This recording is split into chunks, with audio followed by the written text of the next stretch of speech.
प्रेक्षकांनो, ठरलं तर मग या मालिकेचा आजचा म्हणजे 24 नोव्हेंबरचा रिव्ह्यू तुम्ही ऐकत आहात. आजच्या एपिसोडमध्ये त्यांनी सगळं रिव्हील केलंय प्रेक्षकांनो.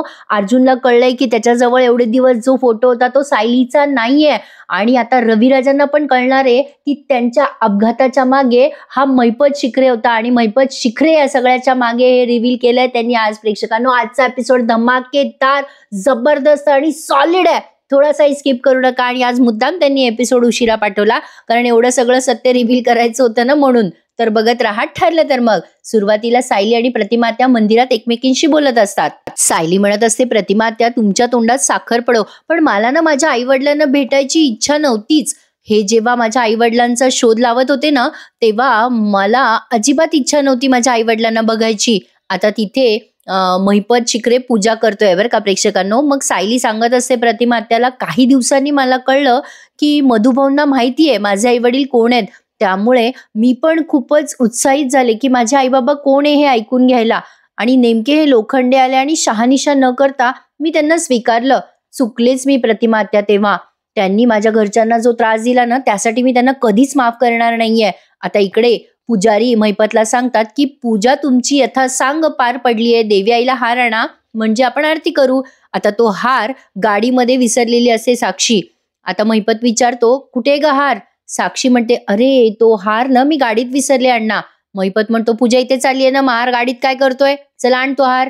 आता सचिन म्हणतो, चल सॅम मी पण येतो तुझ्यासोबत. आणि अशा पद्धतीने सचिन आणि साक्षी त्या जागेवरून उठून तो हार आणण्यासाठी गाडीमध्ये गेलेत. आणि एवढा धिंगाणा झाला तरी साक्षीने आणि सचिने तो हार गाडीतून परत आणलेला नाहीये. इथे प्रतिमा त्या आणि सायली रांगेत उभ्या आहेत आणि बाजूने सचिन आणि साक्षी क्रॉस होत आहेत. आता कसं आहे प्रेक्षकांनो, साक्षी सुद्धा स्वतःच ओळख लपवतीये आणि सचिन सुद्धा. सचिनने सायलीला आणि प्रतिमा त्याला ऑलमोस्ट पाहिलेलं असतं, त्यामुळे तो घाबरतो. आणि नेमका त्याच वेळेला गडबडीमुळे या साक्षीचा धक्का प्रतिमा आत्याला लागतो आणि प्रतिमा आत्याच्या हातात जी पूजेची थाळी असते ना, ती खाली पडते. साक्षी सायलीला बघते आणि घाबरते आणि लगेच तिचं तोंड लपवते. प्रतिमा आत्या आणि सायली ते पूजेचं सामान घेण्यासाठी खाली वाकल्यात. तोपर्यंत सचिन आणि साक्षी या दोघांनी पळ काढलाय. दोघांच्याही मनात चोर आहे ना प्रेक्षकांनो, त्यामुळे दोघे कसे घाबरलेत बघा. फक्त एकमेकांपासून सगळं लपवतायत हे मात्र खरं आहे. आता मध्ये त्यांनी देवी आईचं असं मूर्ती खूप फ्लॅश केली आहे बरं का. सचिन आणि साक्षी आता पटकन तिथून पळतात. सायलीपासनं साक्षी पळते आणि सचिनही प्रतिमा आत्या आणि सायली या दोघींपासनंही पळतोय. असो, आता अर्जुन त्या बाईकडनं माहिती घेऊन येतो आणि विचार करतो, कमाले ती बाई म्हणते तसं कुठलाही बर्थमार्क सायलीच्या खांद्यावर नाहीये, मग हा फोटो. आता अर्जुन खूप वेळ त्या फोटोला न्याहाळतो आणि त्याला अचानक क्लिक होतं की हा फोटो सायलीचाच नसेल तर. आणि आता त्याने काय भन्नाट कल्पना लढवली आहे. म्हणजे आजचा एपिसोड एवढा छान आणि सेन्सिबल दाखवलाय ना प्रेक्षकांनो, तुम्ही आत्ताच लाईक करा आणि आज मोस्टली खूप सारे लाईक करा, कारण इतका जबरदस्त एपिसोड आहे ना आजचा की यू जस्ट लव्ह इट. आता सायली आणि प्रतिमा त्या दोघीही रांगेमध्ये उभ्या आहेत. प्रतिमा त्या लांबूनच महिपतला बघतात आणि त्यांना थोडंसं काहीतरी क्लिक होतं. तेवढ्यात सायली विचार करते, भाई माझं मन काही थाऱ्यावर नाहीये, मी यांना फोन करून बघू का, तिकडे काय झालं असेल, का चैतन्य भाऊजीला फोन करू, असा ती विचार करतच असते. तर तेवढ्यात आपल्या सायलीला कोणीतरी ओळखीची बाई भेटलीये. ते आपलं थरार रंगवायसाठी केलं त्यांनी, म्हणजे प्रतिमा आत्या आणि महिपत समोरासमोर येतात ना, म्हणून. सायली आता त्या बाईशी भेटायला म्हणून तिकडे जाते. आता प्रतिमा त्या महिपतला बघतात आणि विचार करतात, हा माणूस कोण आहे? मला असं का वाटतंय की या माणसाला मी पूर्वी कुठेतरी पाहिलंय. प्रतिमा त्या असं त्या मंदिराच्या मूर्तीच्या जवळ येतात तसं त्यांना महिपत स्पष्ट दिसायला लागतो. आणि प्रतिमा त्या सारख्या महिपतला पाहून खूप अशा गडबडून जात असतात. त्यांचा ट्रॉमा त्यांना त्रास देत असतो. ते महिपतने त्यांना जाळलंय ना, त्यामुळे त्या घाबरलेल्या आहेत आणि त्यामुळे महिपतचा चेहरा त्यांना धुसर आठवतो. महिपत आता पूर्ण टर्न घेऊन असा बघत असतो साक्षीची वाट, अजून साक्षी का नाही आली. आणि प्रतिमा त्याला महिपतचा चेहरा एकदम स्पष्ट दिसतो. प्रतिमा त्या आता विचार करायला लागतात, या माणसाचा माझ्या भूतकाळाशी काहीतरी संबंध आहे, मला का आठवत नाहीये. बाकी सगळं तर मला आठवतंय, पण हा चेहरा असा धुसर का होतो आणि या माणसाची मला भीती का वाटायला लागते. प्रतिमा आत्याच्या मनात असंख्य प्रश्न आहेत. आता प्रतिमा त्या सायलीला आवाज देणार असतात, अगं सायली, अगं तो माणूस ना. आता सायली असं मागे वळून बघतात. त्या सायली म्हटल्यावर तर सायली तिथेच बाजूला एका बाईशी बोलत असते. प्रतिमा आत्याचा गोंधळ वाढला. प्रतिमा आत्याला आणखीन त्रास होत असतो जशा त्या महिपतच्या जवळ येत असतात. पण आता प्रतिमा आत्याने हिंमत दाखवली आहे.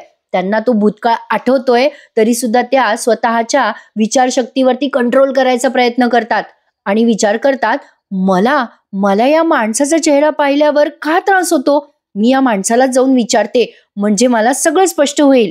मी या माणसालाच जाऊन विचारते, आधी आपण कुठे भेटलोय, नेमकं काही घडलंय का असं आयुष्यात माझ्या? या माणसाच्यामुळे काय झालं असेल?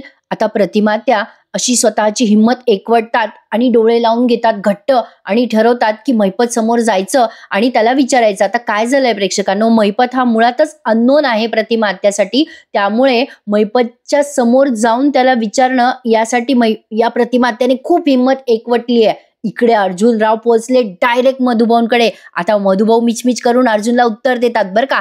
अर्जुन म्हणतो, मधुभाऊ मला माहिती आहे तुमची तब्येत बरी नाहीये, पण मी अशा परिस्थितीत अडकलोय ना, त्यामधनं मला फक्त तुम्ही बाहेर काढू शकता मधुभाऊ. मला ना माझ्या प्रश्नांची उत्तरं हवी आहेत आणि जी तुमच्याकडे आहेत मधुभाऊ, मला कराल ना मदत? आता मधुभाऊंनी अर्जुनला जबरदस्त मदत केली आहे. अर्जुनने आता तो फोटो, बबलीचा फोटो मधुभाऊंना दाखवला आणि विचारतोय की मधुभाऊ, हा जो फोटो आहे हा सायलीचा आहे ना? मधुभाऊ काहीच रिप्लाय करत नाहीत. आता अर्जुन म्हणतो, मधुभाऊ सांगा ना, हाच फोटो आहे ना सायलीचा लहानपणीचा? आता मधुभाऊ काहीच रिॲक्ट करत नाही. मग अर्जुन म्हणतो, मधुभाऊ तुम्ही डोळ्यांची ब्लिंक का करत नाही आहात? म्हणजे हा फोटो सायलीचा नाहीये का? दुसऱ्याच कुठल्या मुलीचा आहे का? अर्जुन आता जरा वेळ वाट बघतो आणि मग अर्जुनच्या या प्रश्नावर मधुभाऊंनी डोळ्याची मिच केली आणि लगेच अर्जुनला उत्तर मिळालं, अरे म्हणजे मधुभाऊ हा फोटो सायलीचा नाहीये? मी तुम्हाला कन्फर्म करायला पुन्हा विचारतो, तुम्ही असं म्हणताय की हा फोटो, ही फोटोतली मुलगी सायली नाहीये? मग मधुभाऊ पुन्हा डोळ्याची मिच करतात आणि मग अर्जुनला कळतं की यस, हा फोटो सायलीचा नाहीच आहे. म्हणजे मी इतके दिवस येड्यासारखा सायलीचा फोटो घेऊन फिरत होतो, पण ही सायलीच नाहीये हे अर्जुनला कळलं फायनली. आणि तेवढ्यात चैतन्याचा फोन येतो अर्जुनला. चैतन्य म्हणतो, ए अर्जुन, अरे यार DNA रिपोर्ट आले, तुझ्या घरी आणू की? आता अर्जुन म्हणतो, नाही नाही नाही नाही, थांब चैतन्य, तू एक काम कर, मी मधुभाऊच्या हॉस्पिटलमध्ये ना तिथे ये बाहेर, मी लगेच येतो बाहेर, तू ये तिथे. चैतन्य म्हणतो ठीक आहे. आता अर्जुनने मधुभाऊंना थँक्यू म्हणलंय बरं का प्रेक्षकांनो. आणि थांबा, आता सध्या तरी अर्जुनला कळलंय की तो फोटो सायलीचा नाहीये. आता प्रिया आहे ती, हे काही दिवसात करतील ते रिव्हील. त्यांना श्वास तरी घेऊ देत जा, एक एक सत्य रिव्हील करू देत जा. सगळंच उघड केलं तर काय मजा येईल बघायला आपल्याला, हो की नाही? आता अर्जुनला DNA रिपोर्ट मिळाले. चैतन्याने ते रिपोर्ट दिल्या अर्जुनने ते वाचले आणि त्याला कळलं की सायली आणि मैनावती आई आणि मुलगी नाही आहेत. आता अर्जुन म्हणतो, अरे च्या, हे तर DNA रिपोर्ट मॅचच नाही झाले. अरे चैतन्य, ही टेस्ट निगेटिव्ह आली आणि ते DNA मॅच नाही झाले रे सायलीचे आणि मैनावतीचे. चैतन्य म्हणतो, असं कसं झालं? मागच्या वेळेला तर मॅच झाले होते रिपोर्ट. अर्जुन म्हणतो, तेच कळत नाहीये ना. अरे ती लॅब आपल्या विश्वासातली आहे चैतन्य, तिथे कधीच गडबड नाही होणार यार. अरे याचा अर्थ एकच आहे की ते DNA सॅम्पल कोणीतरी बदललेत हे सिद्ध करायला की सायलीच मैनावतीची मुलगी आहे. पण हे सगळं कोण करू शकतं यार चैतन्य? अर्जुनचे आता म्हणजे बरोबर करेक्ट दिशेने वारे वाहायला लागलेत प्रेक्षकांनो आणि अर्जुन अगदी करेक्ट वेने विचार करायला लागलाय. आता अर्जुनने लगेच पुन्हा त्या बाईला गाठलंय बरं का, जिच्याकडे विकलं होतं ना बबलीला ती बाई. अर्जुन त्या बाईकडे जातो आणि म्हणतो, हे बघा, मला तुम्हाला काही प्रश्न विचारायचे आहेत. पुन्हा या फोटोला पुन्हा एकदा बघा. आणि मला त्या बाईला पुन्हा तो फोटो दाखवतो अर्जुन आणि म्हणतो, तुम्ही ह्याच मुलीबद्दल बोलतात ना, चोऱ्या पाकिटमारी करायची हीच मुलगी का ती? ती बाई म्हणते, असं काय करता साहेब, आपण पहिल्यापासून या पोरीबद्दलच बोलतोय ना, बबली लोखंडे, सदा लोखंडे, मैनावतीची पोरगी. अहो तुमची बायको आता साधी दिसते म्हणा, पण तिनं काही भारी कांड केलंय का पुन्हा? नाही, उगाच आपलं मलाच लोकांना उत्तर द्यात फिरावं लागतंय. आता अर्जुनला एकदम क्लिक होतं आणि तो म्हणतो, काय बोललात तुम्ही? लोकांना उत्तर देत फिरताय तुम्ही? म्हणजे तुम्ही या बबली विषयी कोणाला बोललात? मग ती बाई म्हणते, अहो साहेब, मागच्या महिन्यात एक माणूस आला होता मला या बबली बद्दल विचारायला. अर्जुन चिडून म्हणतो, अहो मग आधी का नाही सांगितलं तुम्ही मला हे सगळं? ती बाई म्हणते, हे सगळं सांगायचं होतं का तुम्हाला? नाही, तुम्ही कुठे विचारलं मला? अर्जुन म्हणतो, बरं आता विचारतो, कोण होता तो माणूस जो इथे आला होता हिच्याबद्दल विचारायला? मग ती बाई म्हणते, हा, त्या माणसाचं नाव ना महिपत शिखरे होतं. आता झालं, इथूनही महिपत शिखरेच नाव कळलं. सगळं काही महिपत शिखरेच्या भोवती गोल गोल फिरतंय प्रेक्षकांनो. आता नागोबा मात्र अजूनही नामा निराळा आहे बरं का. पुढे बघा आता काय झालं. अरे आजचा एपिसोड ना डोळ्याची पापणी न लावता बघा इतका सॉलिड दाखवला आणि मी सुद्धा तुम्हाला तसंच मस्त सांगणार आहे. आता अर्जुनला कळलं मैपत शिखरे इज द बॉस. आता इकडे मैपत पुजाऱ्याला म्हणत असतो, अहो गुरुजी माझी भाची आहे ना हार आणायला गेली आहे, थोड्या वेळ थांबूयात. ते गुरुजी म्हणतात हरकत नाहीये, तुम्ही एक काम करा, तोपर्यंत देवी आईला प्रदक्षिणा घाला, तुमची भाची आल्यावरती आपण हार घालूयात देवीला. मग प्रतिमात्या त्यांची हिंमत इकडे एकवटतात आणि आता हळूहळू हळू मैपतच्या समोर येतात. अरे काय थरार रंगवलाय हा, असं होऊन जातं एकदम माणसाला बघता बघता. अरेच्या आता पुढे काय होईल, पुढे काय होईल. या मालिकेचं वैशिष्ट्यच आहे प्रेक्षकांनो, थोडं जरी असं खाली घसरायला आलं ना की ही मालिका असली उंच उडी घेते ना की विचारूच नका. त्यामुळे मी पहिल्यापासून या मालिकेच्या प्रेमात आहे आणि त्यातनं मैपत शिखरे इन्व्हॉल्व्ह झाले ना मालिकेत तर मग विचारायलाच नको. 113% मनोरंजन. मैपतने आता ती धूपारती घेतली आहे हातामध्ये आणि देवी आईची प्रार्थना करतोय. आता या प्रतिमा त्या आरतीमुळे थोड्या डिस्टर्ब होतात, त्यांना आगीची भीती वाटते अजून सुद्धा. प्रतिमा आता मैपतच्या खूप जवळ असतात. प्रतिमा आता पूर्णपणे आठवायचा प्रयत्न करतायत की या माणसामुळेच आपल्याला कधी काळी इजा झाली होती. आता प्रतिमा मैपतच्या जवळ जातात. मैपतचे डोळे अजून लावलेले आहेत. मैपत आता ती धूपारती घेऊन प्रदक्षिणा घालण्यासाठी म्हणून पलीकडे जातो. प्रतिमा त्याला बघतच असतात. सायलीचं लक्ष आता प्रतिमात्याकडे जातं. सायली अगदी बाजूलाच आहे बरं का उजव्या हाताला. सायलीला आता तेवढ्यात अर्जुनचा फोन येतो आणि आता त्या फोनमध्ये जरा टाइमपास झालाय सायलीचा. सायली बाजूला जाते आणि झाप झाप झाप अर्जुनला झापते नेहमीप्रमाणे. आता इकडे प्रतिमात्या डिस्टर्ब असतात असं त्यांनी थरार दाखवला. सायली अर्जुनला म्हणते, काय हो किती वेळा वाट बघायची तुमच्या फोनची. तुम्हाला आवडतच ना मला वाट बघायला लावणं. नाही आता काही बोलूच नका माझ्याशी. तुम्हाला कळत नाही का हो, मला फोन नाही करतायत का, तुम्हाला सगळं मला सांगावं असं वाटत नाही का. आता त्या अर्जुनला बोलूच दे नाही. सायली म्हणते, इकडे ना माझ्या डोक्याचा भुगा झालाय विचार करून करून, पण तुम्हाला काही मला फोन करता येत नाही. तिकडे प्रतिमा त्या ट्रॉमामध्ये, इकडे सायली अर्जुनला ओरडते. हा थरार बघताना त्यांनी आज एपिसोडमध्ये आपल्याला एवढं गुंतवलंय की विचारूच नका. सायली म्हणते, अहो काय हे, माझ्या डोक्यात किती टेन्शन आहे. अहो मला कळे ना मैपतचा आणि या सगळ्याचा काय संबंध आहे. अहो ऐकताय का तुम्ही माझं, हॅलो हॅलो आवाज येतोय का. अर्जुन गाडीवर म्हणजे गाडीच्या आतमध्ये आणि त्याने स्पीकरवर फोन ठेवलाय. तो म्हणत असतो, हो बाई येतोय मला आवाज, बोल काय राहिलंय अजून बोलणं. सायली म्हणते, अहो तुम्हाला कळत नाही का मला फोन करावं. नाही बरोबर आहे, इथे माझा जीव चाललाय आणि तुमचं काहीतरी वेगळं चाललंय. शेवटी आज संतापतो अर्जुन आणि म्हणतो, अगं गप्प बस, चुप बस, एक शब्दही नको बोलूस, थांब जरा, मी काय सांगतोय ते ऐकून घे. सायली आता मी काय बोलतो ते शांतपणे ऐक. मी त्या बाईकडे जाऊन आलो आणि त्या बाईने मला एक मोठी बातमी दिली आहे. तिच्याकडे एक माणूस ऑलरेडी तुझा फोटो म्हणून घेऊन आला होता आणि तो माणूस दुसरा तिसरा कोणी नाही तर तोही मैपत शिखरेच होता. आता हे ऐकल्यावर सायलीला मोठा धक्का बसलाय आणि नेमका तेव्हा सायलीच्या समोर मैपत आला. आता इकडे प्रतिमा या मैपतच्या समोर आल्यात.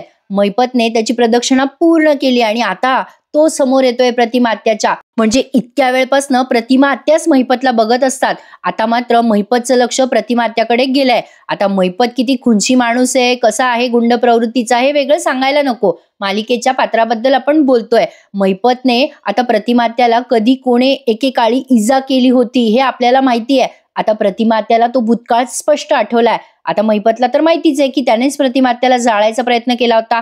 मैपत आता प्रतिमा आत्याकडे बघून असं खुंचीसारखा हसायला लागतो. प्रतिमा आत्याला कळलं की या माणसाचं आणि आपलं काहीतरी कनेक्शन आहे. प्रतिमा आत्या आता त्याला बोलायला जातात, तू तू तू तू तोच आहेस ना. आता मैपत म्हणतो, तू तू काय.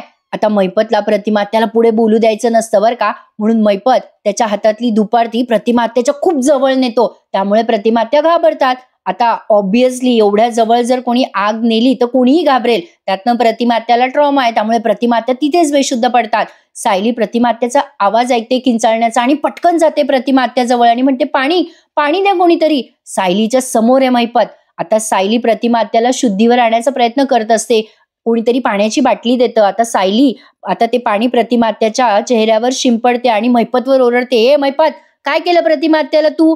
मैपत म्हणतो, मी कुठे काय केलं सायली वहिनी, अहो मी प्रदक्षिणा घालतोय, अहो माझ्या गेलेल्या पोरीसाठी मी पूजा घातली होती हो वहिनी. सायली चिडते आणि म्हणते, खोटं बोलू नकोस मैपत.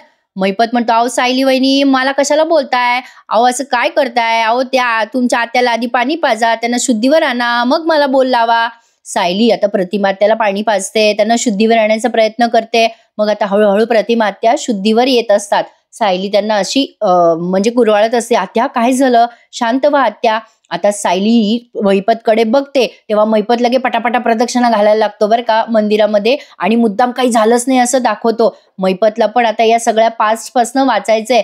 काय झालंय प्रेक्षकांनो, तेरे भी दिल में चोर है मेरे भी दिल में चोर है असं येते. म्हणजे महिपत, सचिन आणि ही साक्षी तिघेही जण अट्टल बदमाश आहेत, आणि आता हे सगळे समोरासमोर आल्यामुळे कसे एकमेकांपासून तोंड लपवत आहेत हे बघा. आता महिपत त्याची प्रदक्षिणा घालतोय बरं का. सायली त्याच्याकडे पाहत असते आणि विचार करते, नेमकं काय झालं असेल इथे मी मागे वळल्यावर. प्रतिमा त्या आगीला घाबरल्या का या महिपतला पाहून घाबरल्या. जिथे महिपतचं नाव आलं तिथे शंकेला वाव आहे, त्यात काही प्रश्नच नाही प्रेक्षकांनो. आता मात्र सगळं काही महिपत शिखरेवरच येऊन ठेपलंय. त्यामुळे आता सायली ही खरी तन्वी आहे हे उघड व्हायला वेळ लागणार नाही असं वाटतंय. पण मला ना असं एक वाटतंय, माझं एक पर्सनल मत सांगते मी तुम्हाला, या सगळ्यामध्ये प्रियाला ते रिव्हील करणार नाही असं वाटतं खरी, पण बघूयात. आता बरंच त्यांनी रिव्हील केलंय प्रेक्षकांनो. आता रविराजांना पण कळलंय की हा अपघात महिपत शिखरेमुळे झालाय. ते कसं, त्यासाठी बघत राहा पुढचा एपिसोड. इकडे ही अस्मिता खूप तगमग करत असते आणि सचिनला फोन लावत असते. त्याचा फोन काही लागे ना आता सुद्धा. आता चिडते ती. तेव्हा या कल्पनाताई म्हणतात, काय ग अस्मिता, अगं जरा तरी धीर धर, काय झालंय तू. अस्मिता म्हणते, अगं मम्मा सचिन मला कॉल बॅक पण नाही करत आहे आणि माझा फोन पण रिसीव्ह नाही करत आहे तो. कल्पनाताई म्हणतात, बाई झालं ना तुझं त्याच्याशी बोलणं, अगं येईल ना तो, बोलेल तुझ्याशी, धीर धर. अस्मिता म्हणते, अगो किती धीर धरू मम्मा, आता काही नाही, बघते आणि त्या दिल्लीचं फ्लाईटचं तिकीटच काढते. आता मात्र कल्पनाताई चिडतात आणि म्हणतात, ए अस्मिता वेडी आहेस का, अगं काय ग, डोक्यात खूळ घेतलं की घेतेच, अगं त्या रेस्टॉरंटमध्ये तुला भास झाला बाई. अस्मिता म्हणते, तुम्ही का माझ्यावर विश्वास ठेवत नाही, असला कसला भास, मी पाहिलंय सचिनला माझ्या डोळ्याने, मी खरं सांगते तुम्हाला हे सगळं. नाही, आता मी सचिनला मेसेज करते की मी दिल्लीला येतेय. आता तिने लगेच फ्लाईटचं बुकिंग केलं सुद्धा. कल्पनाताई चिडतात, आता ती 2 जीवाची आहे ना, त्या म्हणतात, अगं वेडी आहेस का, अगं का स्वतःला त्रास करतेस अस्मिता. पण अस्मिता काही ऐकत नाही कल्पनाताईंचं आणि फ्लाईटचं बुकिंग करतेच. कल्पनाताई म्हणतात, ए वेडी आहेस का अस्मिता. अस्मिता म्हणते, मम्मा मी केलंय आता फ्लाईटचं बुकिंग. आता कल्पनाताई तिच्या जवळ जात म्हणतात, ए वेडे, अगं तुला फ्लाईटचं प्रवास झेपेल का. अस्मिता म्हणते, मला का नाही झेपणार मम्मा प्रवास, अगं माझी तब्येत ठणठणीत आहे, असं समज की मी माझ्या बाळाला आधीच दिल्ली फिरवायला चालले. कल्पनाताई म्हणतात, ए अस्मिता चल, काहीतरीच काय, तुला जर दिल्लीला जायची हौस असेल ना तर थांब जरा, तुझे बाबा येणार आहेत 3-4 दिवसांनी परत, तेव्हा त्यांच्या सोबत जा दिल्लीला, एकटीने प्रवास करायचा नाही. अस्मिता म्हणते, ए मम्मा अजून जर 3-4 दिवस मी थांबले ना तर माझा जीव जाईल इथे. आता मात्र कल्पनाताई म्हणतात, अस्मिता काय वेडेपणा आहे हा. अस्मिता म्हणते, मम्मा ऐकून घे माझं, हे बघ डॅड येईपर्यंत मी नाही थांबू शकत, तू येतेस का माझ्यासोबत. कल्पनाताई म्हणतात, अगो बाई सगळं सोडून मी कसं येऊ दिल्लीला, 2 दिवस थांब ना. पण आता अस्मिता हात जोडते आणि म्हणते, सॉरी मम्मा, मी आता काहीही थांबू शकत नाही, एक क्षणही थांबू शकत नाही, माझं फ्लाईटचं बुकिंग संध्याकाळचं झालंय आणि मी आज जाणार म्हणजेच जाणार. अस्मिताने आता सांगून टाकलंय कल्पनाताईंना, पण कल्पनाताईंचा जीव काही आता थाऱ्यावर नाहीये. त्या विचार करतात, बाई काय वेडी पोरगी आहे ही, ऐकतच नाही कोणाचं, फारच जिद्दीपणा करते. अस्मिता आता एवढं बोलून तिथून निघून जाते आणि आता कल्पनाताई देवी आईजवळ प्रार्थना करतात, बाई देवी आई आता या पुरीला प्रवासात काही त्रास होऊ देऊ नको, ही काही माझं ऐकणार नाहीये. कल्पनाताईंची काळजी साहजिक आहे आणि अस्मिताची सुद्धा. आता अशा परिस्थितीत तिने प्रवास करणं चुकीचंच आहे, पण आता तिचा नवरा तिला असा दुसऱ्या बाई सोबत दिसलाय, त्यामुळे तिला टेन्शन येणं स्वाभाविक आहे. असो, मालिका आहे, आपण फक्त चर्चा करतो बरं का. इकडे आता प्रतिमा त्याला घरी आणलाय सायलीने आणि अर्जुन सुद्धा पोहोचलाय तिथे. रविराज खूप टेन्शन मध्ये असतात. डॉक्टर आले तिथे तपासायला आणि ते विचारतात, त्यांना काही मानसिक ताण झाला का अचानक, नाही या डिस्टर्ब होतील असं काही घडलं का कुठे. मग आता सायली सांगते की हो मी जरा वळले होते म्हणजे डॉक्टर मलाही नीटचं कळलं नाही, मी फोनवर बोलायसाठी जरा वळले होते मागे आणि बघते तर काय प्रतिमा त्या खाली बेशुद्ध पडल्या होत्या. मग डॉक्टर म्हणतात, ठीक आहे हरकत नाहीये, पण त्यांना काहीतरी खाऊ पिऊ घाला, सूप म्हणा ज्यूस म्हणा, मी गोळ्या लिहून देतो. आता डॉक्टरांनी गोळ्या वगैरे लिहून दिल्यात आणि रविराजांना सांगितल्यात की या गोळ्या आणून घ्या. अर्जुन म्हणतो ठीक आहे. आता अर्जुन डॉक्टरांना सोडवायसाठी थोड्या वेळ बाहेर जातो आणि मग पुन्हा येतो. आता रविराज आणि सायली आहेत बरं का प्रतिमा आत्याजवळ. अर्जुन पण येतो परत. सायली म्हणते, अरे देवा, मी ना असं बाजूला जायला नको होतं, अहो तुमच्याशी बोलायचं म्हणून बाजूला गेले आणि हे असं झालं बघा प्रतिमा आत्याचं. अर्जुन म्हणतो, अगं पण असं काय झालं सायली तिथे, प्रतिमा आत्या अशी कशी बेशुद्ध पडली. सायली म्हणते, अहो हो ना, कळतच नाहीये. पण मी जेव्हा बघितलं ना, तेव्हा प्रतिमा आत्याच्या समोर महिपत उभा होता. महिपतचं नाव घेतल्यावर प्रत्येकाचे कान टवकारलेत. आता सायली म्हणते त्याच्या हातात ना धूपारती होती. मला असं वाटतं, की आत्या आगीला घाबरल्या असतील का त्या? आता रविराज आणि अर्जुन एकमेकांकडे पाहायला लागतात. सुमन सुद्धा तिथेच आहे प्रेक्षकांनो. आता थोड्याच वेळाने लगेच प्रतिमा आत्याला शुद्ध येत असते. सुमन म्हणते, अगं सायली, वहिनीला जाग येते बघ. आता प्रतिमा त्या शुद्धीवर आल्यात बरं का प्रेक्षकांनो. आता तुम्हा सगळ्यांना अपेक्षित असेल ना, की प्रतिमा आत्याने महिपतचं नाव घ्यावं, तर यस, प्रतिमा आत्याने घेतलंय त्याचं नाव. कसं ते बघा. प्रतिमा आत्या आता उठतात. मग आता रविराज असे उठून बसवतात, सावकाश हा प्रतिमा, सावकाश. मग अर्जुन पाणी देतो प्रतिमा आत्याला. प्रतिमा आत्या आधी पाणी पितात. मग अर्जुन म्हणतो, आत्या रिलॅक्स रिलॅक्स, तुला काही त्रास होतोय? प्रतिमा त्या अजूनही थोड्याशा रेस्टलेस फील करताय, म्हणजे त्यांना अजूनही थोडं अनइझी होतंय. आता त्या उठून बसतात, पाणी वगैरे पितात, पण त्यांच्या त्यांच्या डोळ्यासमोरून अजूनही महिपतचा चेहरा काही जात नाहीये. मंदिरात जो काही प्रकार घडला तो सतत प्रतिमा आत्याला आठवतोय. प्रेक्षकांनो, अजून ज्यांनी लाईक नसेल केले त्यांनी आता तरी लाईक करून टाका एपिसोडला. छान आहे आजचा एपिसोड आणि प्रत्येकाने कमेंट करून सांगा तुम्हाला कसा वाटला. तर बघा, आता प्रतिमा आत्या उठतात, पण त्यांना सारखं मंदिरातला तो सीन आठवतोय, महिपतचा चेहरा आठवतोय. आता या रविराजांनी त्यांचं ते सगळं बघितलं, असं अनइझी होणं वगैरे. ते विचारतात, प्रतिमा काय झालं, तुला काही त्रास होतोय का? प्रतिमा आत्या म्हणतात, नाही नाही ठीक आहे अहो रविराज मी. सुमन म्हणते, वहिनी थोडं सूप आणू का तुम्हाला? आता या प्रतिमा आत्या म्हणतात, नको ग सुमन, खरंच मला सध्या काही नको. सुमन म्हणते, वहिनी विचारत नाहीये मी तुम्हाला, तुम्हाला घ्यावंच लागेल. गोटभर प्या, डॉक्टरांनी सांगितलंय, आणते ह मी. असं म्हणून आता सुमन गेलीये सूप आणायला. आता रविराज प्रतिमा आत्याला विचारतात, काय ग ये प्रतिमा, तू काय पाहिलंस मंदिरात ज्यामुळे तुला अशी चक्कर आली? प्रतिमा आत्या आता पुन्हा महिपतचा चेहरा आठवतात आणि महिपतचा सीन पुन्हा पुन्हा दाखवलाय. आज 25 मिनिटाचा थरार त्यांनी रंगवलाय प्रेक्षकांनो.